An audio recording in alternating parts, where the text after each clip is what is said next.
mungkin lo ada yang ingat sama serial ini. Kalau misalnya lo adalah pembaca manga lama terbitan Elex Media Computindo, ini diterbitkan di pertengahan tahun 90-an, Desperado. Kenapa kita ngebahas ini? Selain karena kita temanya hari ini adalah manga musik.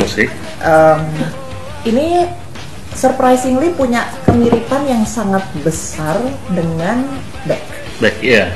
Dari mulai apa ya? Mulai plotnya mirip banget. Gambarnya Desperado ini sangat tidak sekeren Beck, sama sekali tidak bisa dibandingkan dengan Beck. Ceritanya juga dari segi plot lebih lemah daripada Beck, dan dia cuma 4 edisi ini udah tamat gitu ya. Itu menunjukkan bahwa di Jepangnya sendiri dia tidak terlalu populer gitu. Tapi setelah gua omongin di sini ternyata masih banyak banget yang ingat, dan si tokoh utamanya Kaoru Shina itu ceritanya mirip banget sama Koyuki-nya Beck. Dia adalah seorang anak muda, anak SMA ya, kalau Koyuki SMP. Dia bosen gitu sama kehidupannya sehari-hari. Ya nggak apa-apa, silakan aja loh, seketa akan. Jadi itu nggak punya tujuan hidup lagi gitu. Dia cuma suka baca majalah musik dan dia memimpikan untuk main gitar. Akhirnya dia membeli gitar, dan gitarnya itu adalah gitar butut gitu. Gitar nggak butut sih. Di pojokan toko dan nggak laku. Di pojokan toko dan nggak laku kayak gitu. Dia beli gitar elektrik gitu, terus itu dia pulang, dia ketemu sama seorang yang gondrong bernama Kurosu yang menyelamatkan dia dari preman-preman gitu, dan akhirnya si Kurosu ini menjadi guru gitarnya dia. Dan tanpa dia sangka ternyata si Kurosu ini selain berandalan juga tapi jago gitar gitu, mirip banget sama Rei atau Ryusuke Minami di Beck. Dia juga punya gitar yang cacat. Kalau di Beck itu penuh lubang peluru, di sini ada goresan-goresan. Jadi gitarnya Gibson hitam, Les Paul ya. Les Paul hitam itu penuh dengan goresan-goresan pisau kayak gitu. Jadi seluruh gitarnya kayak gitu tuh cacat gitu. Tapi si Kurosu ini sama seperti Ryusuke Minami main gitarnya jago banget dan kelas dewa gitu. Terus si Kurosu ini juga diincar mafia gitu, sama seperti Beck. Di Ryusuke Minami di Beck juga diincar oleh mafia gitu. Dan itu mirip banget lah. Cuma kayak kalau dibilang kebetulan itu kok ya terlalu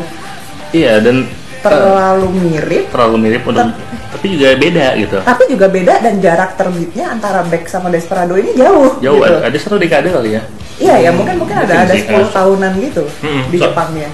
Dan lucunya lagi adalah karena si Shina ini, dia itu gitarnya kan dia tuh gitarnya Strato, Fender Strato. Sementara si Koyo itu gitarnya Fender juga Telecaster. Dan kebetulan si dua pria ganteng gondrong ini sama-sama pakai Gibson. Iya, benar. Well, lucu sih, dan tapi pembentukan bandnya dan segala macam itu memang beda sih. Cuma ini plot dasarnya ya. Dan kalau gue rasa ini wajar jadi cult sendiri, karena kebetulan komik ini terbit di saat komunitas Jepang tuh lagi mulai kebentuk. Dan gue pribadi itu pertama kali pengen ngeband tuh karena ngebaca komik ini, karena ngebaca manga ini. Ketika gue baca, gue pengen banget gitu, go on stage and do stuff, and there are actually a lot of people want to do that gitu. Padahal sekarang kalau dibaca lagi kayak terjemahannya juga jelek, gitu. Terus habis itu layoutnya gitu juga kayak salah-salah banget gitu. Ngalihin, karena kan ini masih zaman manga di Indonesia diterbitinnya dibalik gitu supaya bacanya tetap dari kiri ke kanan. Kalau misalnya zaman sekarang kan mulai banyak manga yang bacanya kayak gini, ngikutin format aslinya di Jepang gitu. Jadi tuh kayak yang harusnya dia itu tangannya standar, main gitar kuncinya pakai tangan kiri, ini jadi tangan kanan gitu. Tapi disebutnya di dalam komik tetap tangan kiri gitu. Jadi kayak kebingungan kayak gitu. Itu tuh masih banyak banget di sini, tapi nggak tahu kenapa dulu tuh kayaknya keren banget gitu. Nggak tahu, mungkin karena zaman itu juga belum banyak kali ya. Dan apa ya, dan memang namanya kenangan masa kecil susah ya. Iya benar. Soalnya mungkin zaman itu banyak loh di antara kita yang ngerasa kayak anak band tuh keren banget ya gitu. Dan pertama kali kita nemu sebuah manga yang dimana karakternya itu anak band gitu, yang mana cukup jarang loh Iya. Di zaman itu ya, zaman sekarang mungkin udah agak beda. Zaman itu kalau misalnya kita ngomongin anak band di komik tuh yang kebayang cuma Giant. Itu pun jelek gitu. Ya, ya. Dan cukup realistis ngomongin problematika anak band gitu. Iya. Biasanya kan kayak walaupun settingnya anak band, tapi yang dibahas dramanya kayak Shoujo Manga misalnya Nana kayak gitu, yang dibahas kan dramanya Bremen kayak gitu, yang juga ternyata terlalu ngebahas musiknya gitu, malah ngebahas soal berandalannya segala macam gitu. Tapi kalau ini Desperado Back yang dibahas jadi fokus utama emang gimana caranya lo sebagai sebuah band itu meniti karir dari bawah banget. Iya, dan satu lagi yang hampir yang ada di dua manga ini, yaitu persaingan antara yang musik dalam tanda kutip rock dan musik dalam tanda kutip visual.